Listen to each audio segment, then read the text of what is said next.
कहानी स्टार्ट कर, क्या थी? मेल रिप्रोडक्टिव सिस्टम, ठीक है ना। मेल रिप्रोडक्टिव सिस्टम में सबसे पहला ऑर्गन हमने क्या पढ़ा था? टेस्टिस। टेस्टिस क्या होता है? प्राइमरी मेल रिप्रोडक्टिव ऑर्गन होता है, ठीक है ना। ये क्या करता है? ये एक एंडोक्राइन ग्लैंड होता है। ये क्या होता है? एक एंडोक्राइन ग्लैंड होता है जो क्या सीक्रेट करता है? Hormone testosterone. ये क्या सीक्रेट करता है? हार्मोन टेस्टोस्टेरोन, ठीक है ना। टेस्टिस अपने आप में क्या होता है? एक एंडोक्राइन ग्लैंड, ठीक है ना। और जो क्या सीक्रेट करता है? टेस्टोस्टेरोन सीक्रेट करता है। टेस्टोस्टेरोन के दो फंक्शन होते हैं, पहला क्या? प्रोडक्शन ऑफ स्पर्म्स, और दूसरा क्या? Development of secondary sexual characters in males. Secondary sexual characters in males क्या होते हैं? मसल्स बिल्ट हो जाना, वॉइस मोटी हो जाना, यानी कि होर्स हो जाना, ये सारी चीजें, ठीक है ना। यहाँ से एक क्वेश्चन आता है कि why do testes lie in scrotum? Testes scrotum में या फिर स्क्रूटल सैक में लाई क्यों करती है? तो स्क्रूटम या स्क्रूटल सैक कहाँ होता है? Below abdominal cavity. कहाँ होता है? बिलो अब्डोमिनल कैविटी, ठीक है। तो हम लोगों ने क्या बोला कि जो स्पर्म्स रहते हैं उनको नॉर्मल बॉडी टेम्परेचर से 1 से 2 डिग्री सेल्सियस लोअर टेम्परेचर, 1 से 2 डिग्री सेल्सियस लोअर टेम्परेचर लगता है डेवलपमेंट के लिए। किससे lower? Lower than the normal body temperature, ठीक है। सेकेंड होता है वास डिफरेंस। ये लॉन्ग ट्यूब लाइक स्ट्रक्चर होता है जो क्या करता है? स्पर्म्स कलेक्ट भी करता है टेस्टिस से और फिर उसको दूर तक लेके जाता भी है, ठीक है। यहाँ पर इसके बाद हमारे पास क्या होते हैं बेटा? दो एसेसरी ग्लैंड्स होते हैं, दो एसेसरी ग्लैंड्स होते हैं जिनको हम लोग क्या कहते हैं? एक होता है सेमाइनल वेसिकल और दूसरा कौन सा होता है? प्रोस्टैट ग्लैंड। एक कौन सा होता है? सेमाइनल वेसिकल, दूसरा क्या होता है? प्रोस्टैट ग्लैंड। सेमाइनल वेसिकल्स के जो सीक्रीशंस रहते हैं, सेमाइनल वेसिकल के जो सीक्रीशंस रहते हैं वो क्या करते हैं? स्पर्म्स को न्यूट्रिशन प्रोवाइड करते हैं या नरिशमेंट प्रोवाइड करते हैं। और प्रोस्टेट ग्लैंड से जो सीक्रीशन होते हैं वो क्या करते हैं? मोबिलिटी प्रोवाइड करते हैं, उसको चलने में हेल्प करते हैं, ठीक है ना। अब इसके बाद जो हमारा नेक्स्ट ऑर्गन होता है वो क्या होता है बेटा? पेनिस,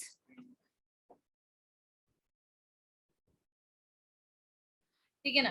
पीनिस क्या होता है? मेल कॉप्युलेटरी ऑर्गन होता है। ये क्या होता है? Mail copulatory organ,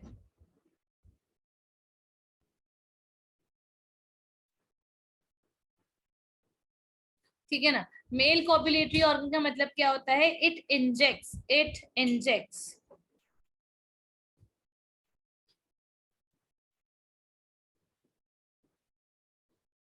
sperms inside female body. It injects sperms inside female body, ठीक है। एक ध्यान रखने वाली बात है क्या? मेल्स के अंदर यूरोजेनाइटल ओपनिंग कॉमन होती है। यूरोजेनाइटल ओपनिंग कॉमन होती है जिसे हम लोग क्या कहते हैं? यूरेथ्रा। क्या कहते हैं? यानी कि यूरेथ्रा से क्या होगा? मेल्स में यूरिन भी रिलीज होगा और यूरेथ्रा से ही मेल्स के अंदर से क्या होगा? स्पर्म या सीमेन भी इजेक्ट होगा। Is it clear? बोलो कोई परेशानी? तो ये क्या है तुम्हारा? Male reproductive system. कोई डाउट है तो बताओ। Starting with female reproductive system, ठीक है ना। अब क्या पढ़ रहे हैं हम लोग? Female reproductive system.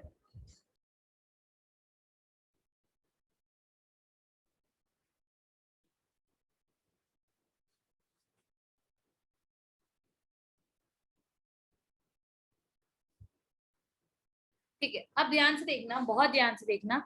जब हम लोग फीमेल रिप्रोडक्टिव सिस्टम की बात करते हैं तो जो सबसे पहला ऑर्गन हम लोग को पढ़ना है, जो सबसे पहला ऑर्गन हम लोग को पढ़ना है वो क्या पढ़ना है? ओवरी। सबसे पहला ऑर्गन कौन सा पढ़ना है हम लोगों को?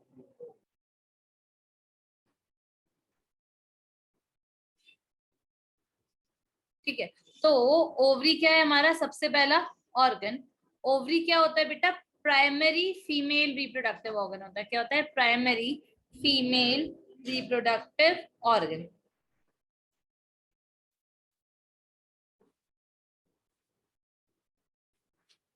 ठीक है ना। कितनी होती है ओवरीज? 2 इन नंबर। कितनी होती है? 2 इन नंबर। ठीक है ना।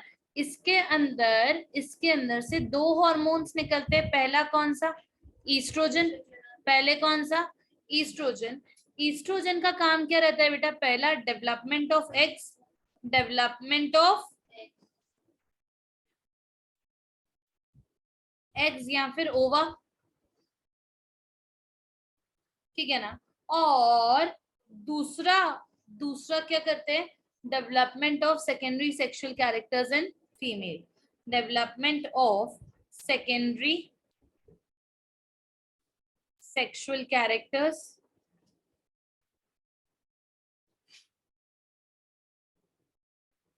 इन फीमेल। आ रही है क्या बात समझ में? ठीक है।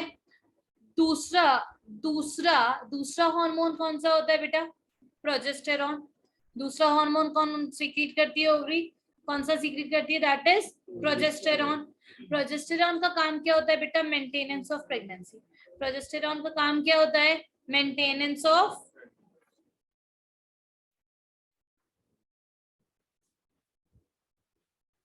ठीक है। क्या ये ओवरी दिख रही है सब लोग को? ठीक है ना। ओवरी के ऊपर एक ट्यूब लाइक स्ट्रक्चर दिख रहा है, फेलोपियन ट्यूब। ओवरी के ऊपर एक ट्यूब लाइक स्ट्रक्चर दिख रहा है जिसको हम लोगों ने क्या बोला है? Fallopian tube.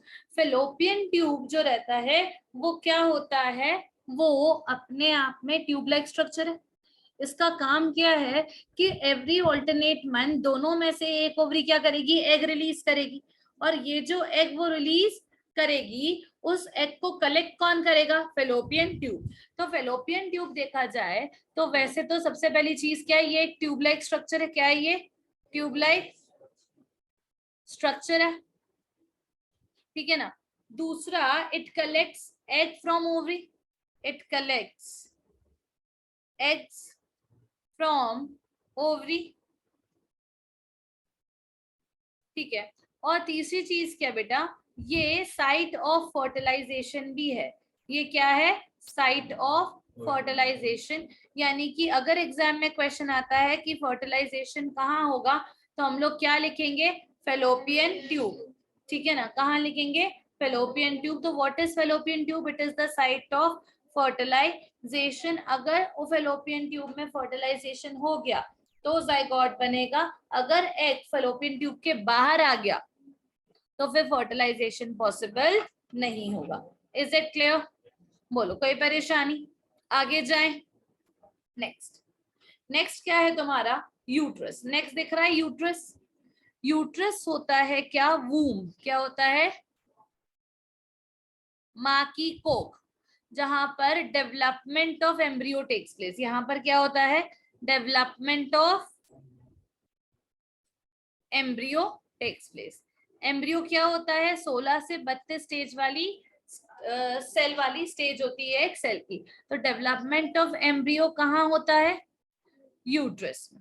आ रही बात समझ में? और यूट्रस में ही ये जाइगोट से डेवलप होके क्या बनता है? एम्ब्रियो।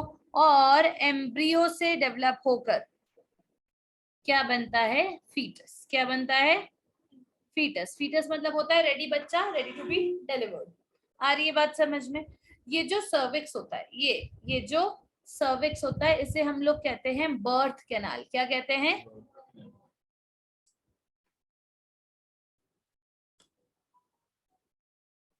सर्विक्स क्या होता है? बर्थ कैनाल होता है। बर्थ कैनाल का मतलब क्या होता है? कि जो फीटस का डिलीवरी होता है वो किसके थ्रू होता है? सर्विक्स के थ्रू। फीटस का जो डिलीवरी होता है वो कैसे होता है? सर्विक्स के थ्रू होता है। आई बात समझ में? फिर नीचे कौन आता है बेटा? वेजाइना। वेजाइना क्या रहता है? Female copulatory organ. क्या होता है? Female copulatory organ. ठीक है ना। इसका फंक्शन क्या होता है? ये स्पर्म्स कलेक्ट करता है। It collects sperms from पीनस। ठीक है। बोलो, कोई परेशानी? आगे जाएं। तो ये क्या है तुम्हारा प्राइमरी फीमेल रिप्रोडक्टिव, ये रिप्रोडक्टिव सिस्टम है फीमेल का। अब हम लोग समझेंगे चाइल्ड बर्थ क्या होता है, ठीक है ना, या चाइल्ड बर्थ कैसे होता है। ठीक है, तो क्या होता है बेटा, जैसे ही पॉपुलेशन के टाइम पर बहुत सारे स्पर्म्स जो हैं, बहुत सारे स्पर्म्स जो हैं वो कहाँ एंटर करते हैं, वो फीमेल बॉडी में एंटर करते हैं। ये क्या है, बहुत सारे स्पर्म्स है। तो ये वेजाइना से कहाँ जाएंगे, सर्विक्स, सर्विक्स से कहाँ जाएंगे, यूट्रस, और यूट्रस से फ्लोट होके बहुत सारे स्पर्म्स कहाँ जाएंगे, ओविटक तक। ठीक है ना। अगर कोई एग रिलीज हुआ होगा, अगर कोई एग रिलीज हुआ होगा तो एक स्पर्म अपना हेड क्या करेगा, इस एग में क्या कर देगा, इंजेक्ट कर देगा। जैसे ही ये हेड इंजेक्ट होगा, जैसे ही ये हेड इंजेक्ट होगा, वैसे ही एक प्रोटेक्टिव लेयर बन जाएगी किसके अराउंड, एग के बाहर। एग के बाहर क्या बन जाएगी, एक प्रोटेक्टिव लेयर बन जाएगी, जिस वजह से सिर्फ एक स्पर्म ही क्या कर पाएगा, एग को फर्टिलाइज कर पाएगा। ठीक है ना। So the fusion of sperm with egg is known as fertilisation.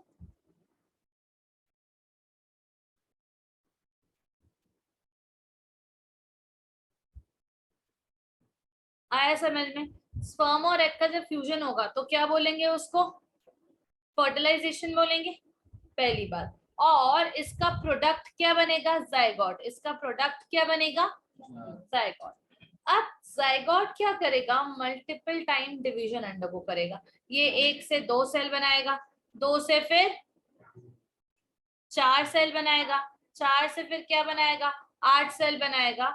और जो 16 से लेके 32 वाली स्टेज होगी, जो 16 से लेके 32 वाली स्टेज होगी, उसे हम लोग क्या कहेंगे कि एम्ब्रियो बन गया है। क्या बन गया है, ठीक है।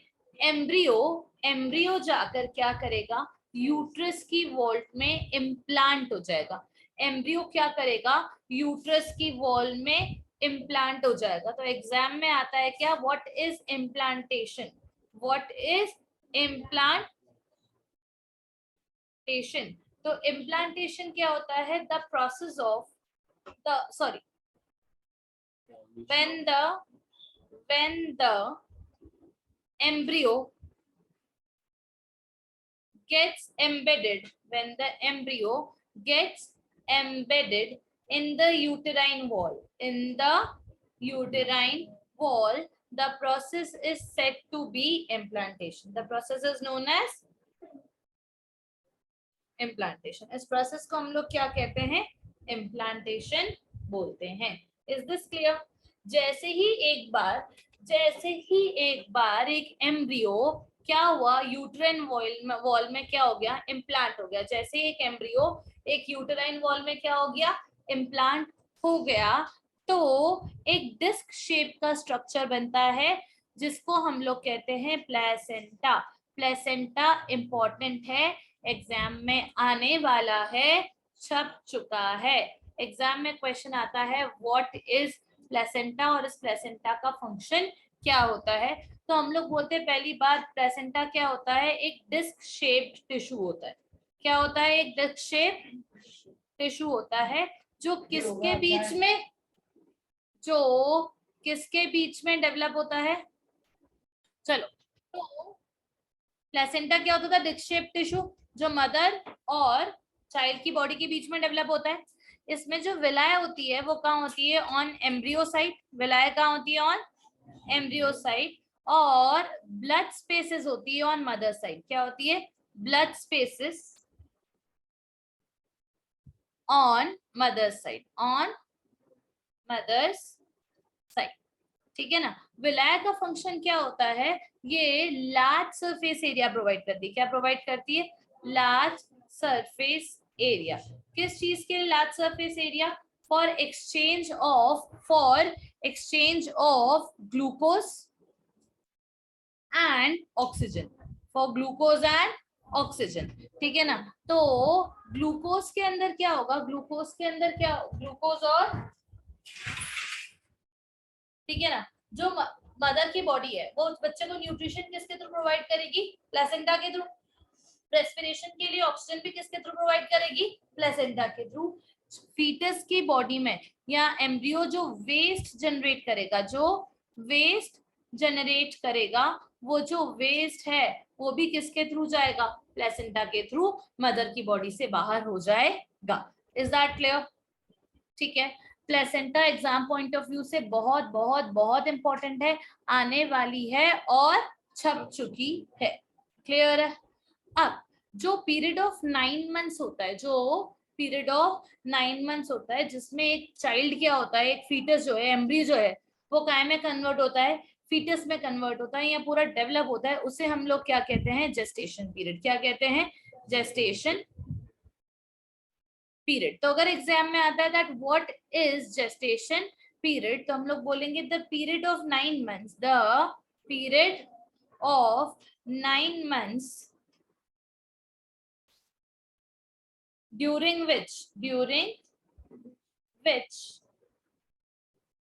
an embryo develops to form a fetus, an embryo develops to form a fetus is known as gestation period. आ रही बात समझ में? अब ये जो जेस्टेशन पीरियड होता है बेटा, इसमें क्या होता है, जो चाइल्ड रहता है उसके फर्स्ट ट्राइमेस्टर मतलब फर्स्ट 3 मंथ्स में सारे इंटरनल वाइटल ऑर्गन्स डेवलप हो जाते हैं, जैसे कि दिमाग, दिल, लंग्स, ताकि वो सर्वाइव कर पाए। ठीक है ना। उसके बाद जो नेक्स्ट 3 मंथ्स रहते हैं उसमें उसके फोर लिम्स, हाइंड लिम्स मतलब हाथ, पैर, बाकी बॉडी ऑर्गन्स क्या होते हैं, तैयार होते हैं। 7 मंथ तक जनरली बच्चा रेडी हो जाता है, लेकिन उसमें फिनिशिंग का काम बाकी होता है। फिनिशिंग मतलब उसकी बॉडी है, उसकी नेल्स, उसकी स्किन के अंदर मसल्स की लेयर, आ रही बात समझ में? ये सारी चीजें डेवलप होना क्या होती है, बाकी होती है। At the end of 9 months क्या होता है, ये सारा कुछ डेवलप हो चुका होता है। और क्योंकि ये सारा कुछ डेवलप हो जाता है, तो जो मदर की बॉडी का यूट्रस है, जो मदर की बॉडी का यूट्रस है, अगर बच्चा रेडी है तो अब वो क्या होगा, जब वो टिश्यू के फॉर्म में होता है तो मदर के साथ ऐसे लगा हुआ होता है। लेकिन जैसे जैसे टिश्यू क्या होता है, बच्चा डेवलप होता जाता है, फीटस डेवलप होता जाता है, वैसे वैसे वो मदर से क्या होता है, दूर होता जाता है। और अब वो मदर की बॉडी के अंदर, यूट्रस के अंदर एक फ्लूइड होता है, जैसे हम लोग कहते हैं एमनियोटिक फ्लूइड। क्या कहते हैं, एमनियोटिक फ्लूइड। इस एमनियोटिक फ्लूइड के अंदर फ्लोट करता रहता है और वो मदर की बॉडी से किसके थ्रू कनेक्टेड रहता है, अम्बिलिकल कॉर्ड। किसके थ्रू कनेक्टेड रहता है, अम्बिलिकल कॉर्ड। तो अम्बिलिकल कॉर्ड से वो मदर की बॉडी से क्या होता है, कनेक्टेड होता है with his head towards the, with its head towards the. ठीक है। तो जो पूरा फीटस 9 मंथ में डेवलप हो जाता है, तो उसका जो हेड रहता है वो कहाँ आ जाता है, सर्विक्स की तरफ आ जाता है। कहाँ आ जाता है, सर्विक्स की तरफ। अब अगर वो जेन्युइनली पूरा रेडी हो गया, बस उसको डिलीवरी होना है, ठीक है, तो यूटेराइन वॉल कॉन्ट्रैक्शन स्टार्ट करती है। यूटेराइन वॉल क्या करती है, कॉन्ट्रैक्शन स्टार्ट करती है, जिसे आम भाषा में लेबर पेन बोला जाता है। ठीक है, आधी बात समझ में? बोलते ना मैंने वुमेन अंडरगोज लेबर, तो लेबर मतलब क्या, यूटेराइन वॉल क्या करेगी, कॉन्ट्रैक्ट करना स्टार्ट करेगी। बच्चे का हेड, ये सब तुमने 3 इडियट्स में देखा होगा, ठीक है ना। बच्चे का हेड जो है वो सर्विक्स को क्या करता है, पुश करता है। ये जो सर्विक्स रहता है बेटा 0 सेंटीमीटर डायलेटेड रहता है, यानी कि बिल्कुल भी डायलेटेड नहीं रहता। ये 10 सेंटीमीटर तक डायलेट होता है। 10 सेंटीमीटर समझते हो, इससे ज्यादा हो भी नहीं सकता। तो ये 10 सेंटीमीटर तक क्या होता है, डायलेट होता है। और जो भी डॉक्टर या प्रोफेशनल नर्स रहती है जो डिलीवरी करवाती है, वो बच्चे का हेड खींच के, जैसे वो सर्विक्स के बाहर आ जाता है 10 सेंटीमीटर डायलेशन के बाद, हेड खींच के बच्चा बाहर खींच लेती। आ रही है बात समझ में? इसके बाद क्या होता है, वो अम्बिलिकल कॉर्ड कट करके बच्चे का जो नेवल होता है उस पर क्या करते हैं, वहीं की वहीं उसको टाई कर देते हैं। और इवेंचुअली क्या होता है, अम्बिलिकल कॉर्ड खींच के निकाल लेते हैं। आ रही है बात समझ में? इसे आफ्टर बर्थ कहते हैं। मतलब बच्चा का तो डिलीवरी हो गया, वो अच्छी बातें करना ही था एनीवे, ठीक है ना। लेकिन अम्बिलिकल कॉर्ड और मदर की बॉडी में जो इतना सारा ब्लड और म्यूकस रहता है, किस चीज के लिए, बच्चे को सपोर्ट करने के लिए, वो सब निकालना भी क्या होता है, मदर की बॉडी से जरूरी होता है, अदरवाइज इट में लीड टू कैंसर। तो बर्थ के बाद डॉक्टर्स और प्रोफेशनल्स या जो नर्सेस रहती है, वो अम्बिलिकल कॉर्ड के साथ खींच के सारा की सारा आफ्टर बर्थ भी क्या करती है, रिमूव करती है and then the child is then the process is complete. आ रही है क्या बात समझ में? बोलो कोई परेशानी? 3 इडियट में ये सब चीजें नहीं बताते हैं। तो वैक्यूम या मेंस्ट्रुअल साइकिल,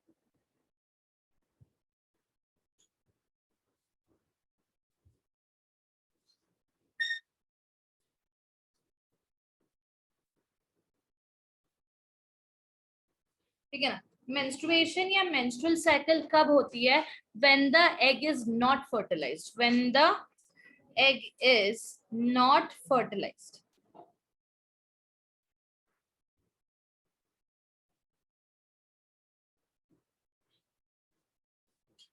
देखो नॉर्मली क्या होगा, जो फीमेल की बॉडी होगी उन्हें पता होता है कि हर मंथ एक ओवरी में से एक एग रिलीज होगा, ठीक है? अब उसे थोड़ी पता होता है कि फर्टिलाइजेशन नहीं होगा। तो हर मंथ फीमेल बॉडी जो रहती है वो खुद को क्या करती है, प्रिपेयर करती है to receive a fertilised egg. वो क्या करती है, खुद को प्रिपेयर करती है to receive a fertilised egg. क्योंकि अगर गलती से भी एग फर्टिलाइज हो गया तो उसको तो यूट्रस लाइनिंग चाहिए ना, अच्छी खासी मोटी, with mucus and blood vessels. So every month the female body prepares itself to receive a fertilized egg, to receive a fertilized egg, ठीक है ना?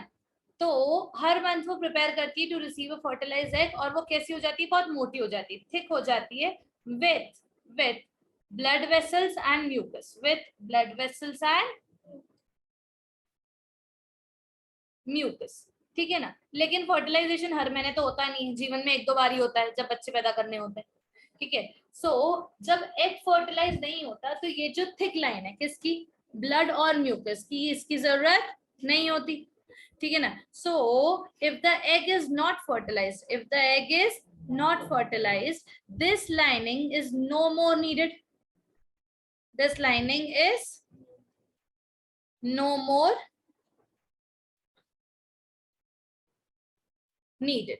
और अगर ये लाइनिंग की जरूरत नहीं है तो ये लाइनिंग जो होती है क्या होती है, शेड ऑफ होती है। क्या होती है, शेड ऑफ हो जाती है, यूट्रस से अपने आप ही टूट के क्या करने लगती है, गिरने लगती है, and comes out from vagina, and comes out from vagina, resulting in bleeding, resulting in bleeding, in bleeding। ये कितने दिन चलती है, 5 to 7 डेज चलती है, और क्योंकि ये हर मंथ रेगुलर बेसिस पे होती है इसलिए इसे हम लोग क्या कहते हैं, मेंस्ट्रुअल साइकिल। हमारे चैप्टर है रिप्रोडक्टिव हेल्थ। क्या टॉपिक है? देखो इसमें 2 कहानी बोली गई है, एक तो बच्चे 2 ही अच्छे या हम 2 हमारा एक, ठीक है ना? कि हमारे देश की पॉपुलेशन बहुत ज्यादा बढ़ रही है, इतनी भी नहीं बढ़ानी चाहिए, ठीक है ना? दूसरा दूसरा हेल्दी रिप्रोडक्टिव प्रैक्टिसेस क्या करनी चाहिए, ऑप्ट करनी चाहिए। बच्चों को रिप्रोडक्शन के बारे में क्या करना चाहिए, एजुकेट करना चाहिए, ताकि सेक्सुअल और सेक्सुअल इंटरकोर्स को लेकर जो टैबूज है वो बच्चों के दिमाग में ना रहे। इसके अलावा जब सेक्सुअल इंटरकोर्स होता है तो बहुत सारी डिजीजेस ट्रांसफर होती है जो सेक्सुअली ट्रांसफर होती है। So diseases that are transferred sexually from a diseased person to a healthy person, from a diseased person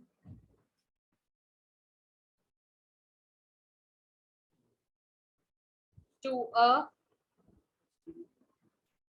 healthy person are known as STDs. STDs मतलब क्या होता है, sexually transmitted diseases, sexually transmitted diseases। Exam में sexually transmitted diseases का define नहीं आता है, लेकिन एग्जाम्पल जरूर आते हैं, वो भी बहुत स्पेसिफिक कि हमको बताओ बैक्टीरिया के थ्रू कौन सी होती है, और वायरस के थ्रू कौन सी होती है? ठीक है ना, तो हमें याद रखना है कि बैक्टीरिया के थ्रू दो डिसीजेस होती है, एक गोनोरिया और दूसरी सिफिलिस, और दूसरी, ठीक है। और वायरस के थ्रू कौन सी होती है बेटा? सबसे पहली HIV एड्स और दूसरी वार्स, ठीक है। तो ये डिसीजेस के नाम तुम्हें क्या करने पड़ेंगे? बाय हार्ट याद करने पड़ेंगे, क्योंकि एग्जाम में बहुत स्पेसिफिकली आता है कि नेम टू वायरल एसटीडीज या फिर नेम टू बैक्टीरियल एसटीडीज, ठीक है। नेक्स्ट, अब हमने पढ़ा बच्चे दो ही अच्छे हम दो हमारा एक, तो चाइल्ड बर्थ को क्या करना पड़ेगा? कंट्रोल करना पड़ेगा। और इसके लिए हम लोग क्या यूज करते हैं? कुछ बर्थ कंट्रोल मेजर्स यूज करते, और इन बर्थ कंट्रोल मेजर्स को हम लोग क्या कहेंगे? Contraceptive methods. क्या कहेंगे? Contraceptive methods. आ रही है क्या बात समझ में? ठीक है। कॉन्ट्रासेप्टिव मेथड्स में बेटा सबसे पहले कौन से होते हैं? फिजिकल या बैरियर मेथड। सबसे पहले कौन से होते हैं? फिजिकल या फिर बैरियर मेथड्स, ठीक है ना। फिजिकल या फिर बैरियर मेथड्स में कौन आते हैं बेटा? एक आती है कॉन्डम्स और दूसरी आती है सर्वाइकल कैप्स, ठीक है ना। कॉन्डम्स क्या होते हैं? रबर के स्ट्रक्चर्स रहते हैं, ठीक है ना। और ये क्या करते हैं? दे कवर पीनस, दे कवर ड्यूरिंग सेक्सुअल इंटरकोर्स। तो अगर ये पीनस को क्या कर देंगे? कवर कर देंगे, तो क्या होगा? स्पर्म रिलीज नहीं हो पाएगा। स्पर्म रिलीज नहीं हो पाएगा तो चाइल्ड बर्थ नहीं होगा। इसका फायदे ये होता है कि ये एसटीडीज को भी प्रिवेंट करता है। It prevents sexually transmitted diseases. आ रही है बात समझ में? क्योंकि जो मेल की बॉडी की इजैकुलेशन है, अगर कुछ इन्फेक्शन होगा भी तो वो कॉन्डम में ही रह जाएगा, फीमेल बॉडी पे ट्रांसफर नहीं होगा। वैसे ही सर्वाइकल कैप जो रहती है ये क्या करती है? फीमेल्स में सर्विक्स को कवर कर देती है। किसको कवर कर देती है? सर्विक्स को। तो ऐसे में अगेन ये भी क्या करती है? ये प्रिवेंट करती है किसको? एसटीडीज को। और प्रेगनेंसीज तो प्रिवेंट होती है, यानी कि अगर स्पर्म रिलीज हुआ भी तो भी वो फीमेल बॉडी में एंटर नहीं कर पाएगा, ठीक है। तो ये क्या है? सबसे पहला फिजिकल या फिर बैरियर मेथड, ठीक है ना। दूसरे होते हैं बेटा केमिकल मेथड्स। दूसरे क्या होते हैं? केमिकल मेथड्स में कौन आती है? Oral pills. कौन आती है? Oral pills. ये हार्मोनल प्रिपरेशंस रहती है। क्या करती है?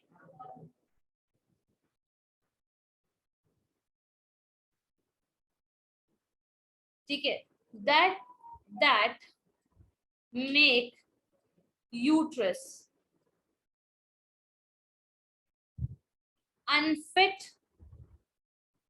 फॉर प्रेगनेंसी, ठीक है। तो ये बेसिकली क्या होते हैं? टैबलेट्स होते हैं, ठीक है ना, जो फीमेल की मेंस्ट्रुअल साइकिल को क्या करता है? रेगुलेट करता है।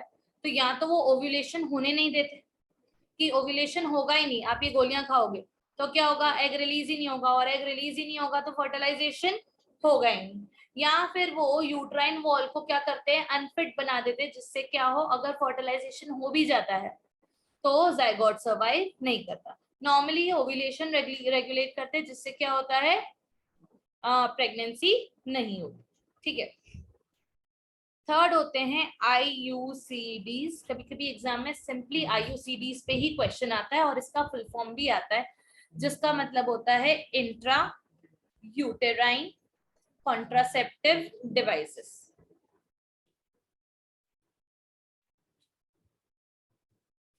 ठीक है ना। IUCDs में क्या होता है? Intra uterine contraceptive devices. इसमें सबसे फेमस होती है कॉपर टी। ये इस तरीके की दिखती है, ऐसी, ठीक है ना। ये फीमेल के यूट्रस में जब इंजेक्ट करते हैं तो ये टी बन जाती है, इस तरीके से। अब ऐसे में अगर कोई स्पर्म एंटर भी करेगा, ये स्पर्म आ भी रहे हैं अगर, तो वो क्या करेगी, इसको एग तक पहुंचने ही नहीं देगी। आ रही है बात समझ में? इसलिए इसको इंट्रा, क्योंकि ये यूट्रस में अटैच की जाती है, इसलिए इसे क्या कहते हैं, इंट्रा यूटेराइन कॉन्ट्रासेप्टिव डिवाइसेस। ठीक है। और लास्ट मेथड होता है कौन सा, सर्जिकल मेथड। लास्ट मेथड कौन सा होता है, सर्जिकल मेथड्स।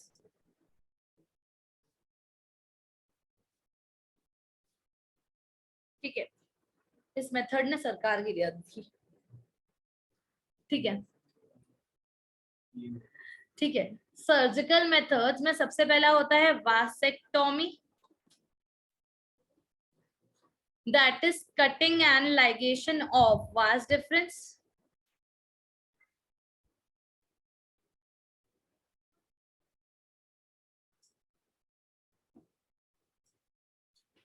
ठीक है, ये बेटा परमानेंट इनफर्टिलिटी क्रिएट करता है। ये क्या करता है, परमानेंट इनफर्टिलिटी।